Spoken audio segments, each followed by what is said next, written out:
Assalamualaikum warahmatullahi wabarakatuh. Berjumpa lagi bersama saya di channel Bayu Airpress. Gimana kabarnya? Tentunya dulu selalu jaga kesehatan dan jangan selalu jaga image. Oke, di sini kita akan masuk di sesi epoxy correction dan di depan kita ada tangki motor RE King dan tangki ini masih baru, masih original ya.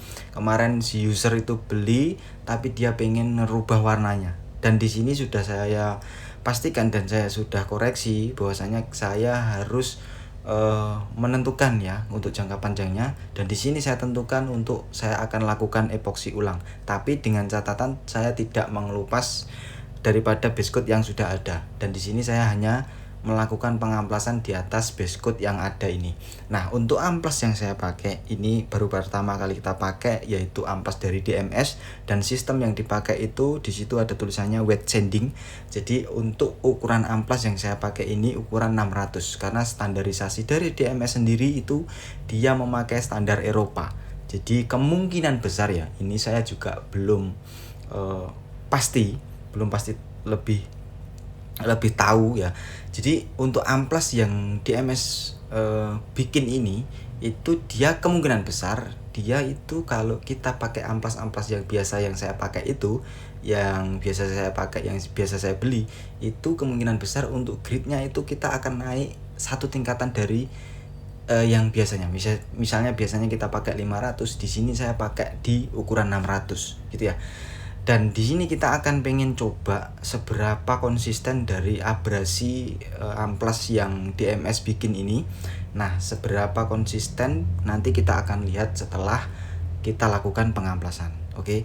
Untuk sistem pengamplasan di sini sekali lagi menggunakan air. Terus untuk cara mengamplas supaya kita bisa konsisten dari apa yang kita aplikasikan itu ya, kalau bisa berurutan ya, jangan dari sisi sana ke sisi ini, karena kalau kita ngamplas pakai air itu cenderung lebih susah, karena kalau base coat ditimpa dengan air itu daya kilapnya akan sedikit mengecoh mata. Jadi kalau bisa ya misalnya ngamplasnya dari atas, nanti ke sampingnya lagi, terus nanti bagian-bagiannya itu bisa kelihatan mana yang belum, mana yang sudah. Beda kalau kita melakukan pengamplasan mode dry sanding. Kalau dry sanding di amplas itu langsung kelihatan gitu. Nah, di sini karena wet sanding kalau bisa ya berurutan supaya rapi, supaya rata gitu ya. Oke. Untuk sebelum kita melakukan epoksi, nanti ini kita cukup amplas dengan ukuran 600 ini supaya nanti tidak timbul yang namanya keriting. Ya, ini kan sering ya teman-teman, Mas kasih trik base coat di atas base coat ataupun epoksi di atas base coat yang udah jadi itu nggak rawan keriting bagaimana. Nah, nanti kita akan terangkan, kita akan praktekkan di sini. Oke. Ini kebetulan kita akan bahas sekalian yang pertanyaan kemarin, supaya ketika ngaplikasiin epoksi di atas cat lama itu enggak rawan keriting. Oke, di sini kita pengamplasan kita agak kasih percepat untuk videonya supaya tidak memakan waktu yang terlalu panjang. Intinya kita ngamplasnya itu sebisa mungkin rata, rapi gitu ya. Nanti setelah jadi itu kita akan lihatkan seberapa konsisten abrasi yang dihasilkan oleh amplas DMS. Nah, di sini setelah kita pengamplasan untuk epoksi, di sini saya pilih epoksi primer dari Belcoat. Untuk mixing standar rasionya itu di 4:1:2 maksimal thinner gitu ya. Dan untuk rekomendasi daripada pengepoksian, rekomendasi untuk nozzle yang dipakai itu sebenarnya dari mulai ukuran 1.4 sampai 1.8, tapi bisa minimal pakai 1.3 yang seperti yang saya pakai ini, pakai Meiji F110 semi tulip. Untuk pen patternnya nggak terlalu lebar karena dia semi tulip ya, jadi lebih agak kecil dari yang tulip biasa. Tapi gini ya, kemarin kan ada pertanyaan, Mas saya ngepoksi kok kasar hasilnya ya, tapi kalau saya kasih thinner sedikit lagi halus Mas. Nah, itu biasanya setelah saya kulik ternyata pemakaian nozzle-nya itu di bawah 1 mili, bahkan di bawah 1, mili bahkan ada yang 0,5 0,8 masih dipakai epoxy. Itu salah banget. Karena gini, kalau epoxy itu viskonya sangat tinggi, jadi rekomendasi untuk nozzle itu sedikit lebih besar ya dibanding dari base coat sama clear coat gitu. Oke.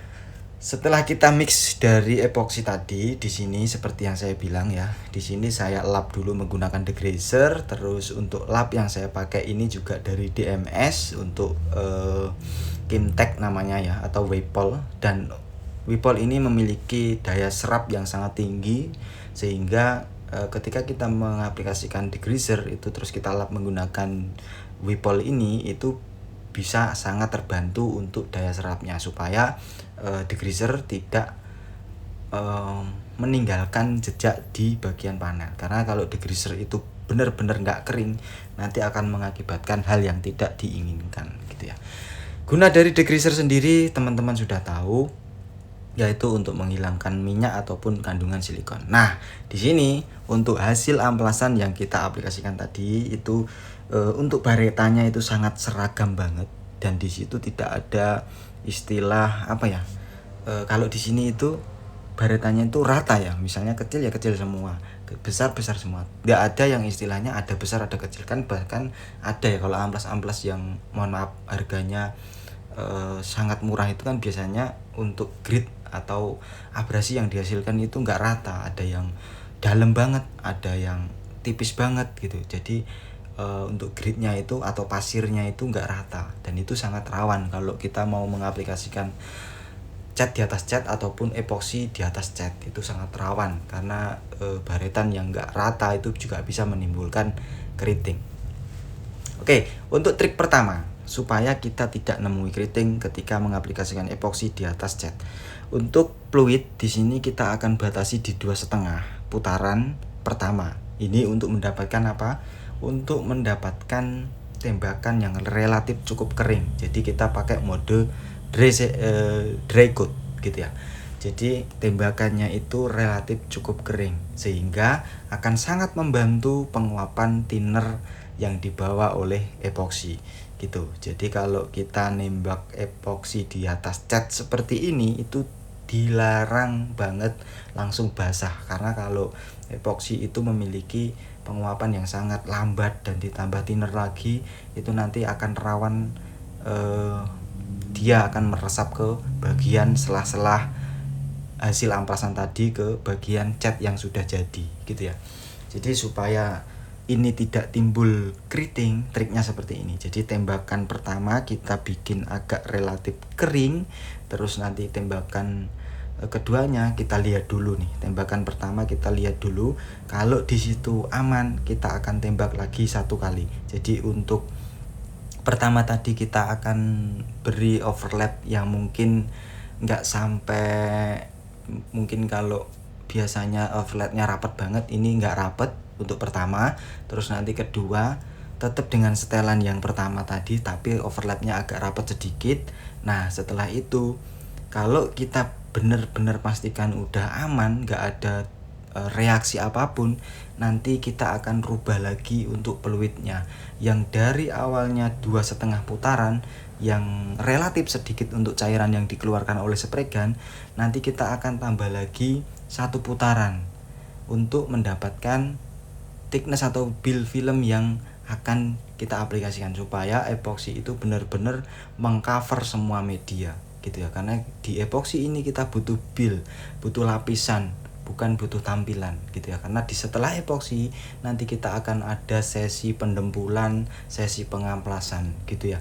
Jadi untuk epoxy itu benar-benar mendapatkan lapisan yang ideal. Nah setelah lapisan pertama, kedua kita aplikasikan, nanti kita akan rubah untuk settingan peluitnya.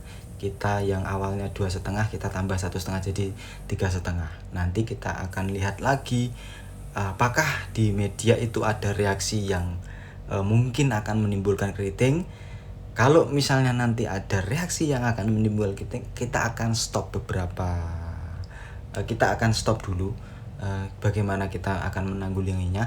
Tapi kalau nanti misalnya tidak ada, nah ini tembakan pertama, dan itu bisa dilihat ya, itu sangat tipis banget dan penguapannya juga sudah mulai memasuki penguapan, jadi dia sudah bisa kita aplikasikan lagi dan itu tidak ada reaksi apapun gitu ya. Jadi setelah kita aplikasikan 1 2 pertama tadi dengan setelan spray gun nozzle yang kita batasi di 2,5, terus di sini kita akan rubah lagi untuk kita tambahin lagi ya, jadi 1 putaran lagi, jadi totalnya itu di 3,5. Ini gunanya untuk ngejar lapisan gitu ya.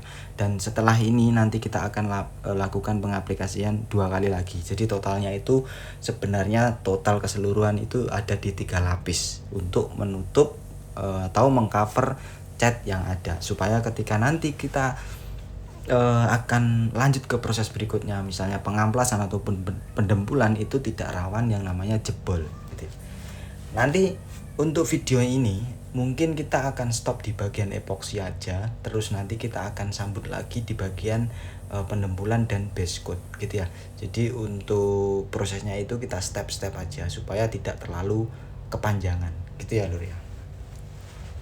Nah, untuk mengenai amplas DMS yang kita pakai tadi itu, kalau menurut saya dengan DMS mengeluarkan amplas yang seperti yang di video tadi itu sebenarnya sangat membantu kita sebagai tukang cat atau yang berkecimpung di dunia refinishing.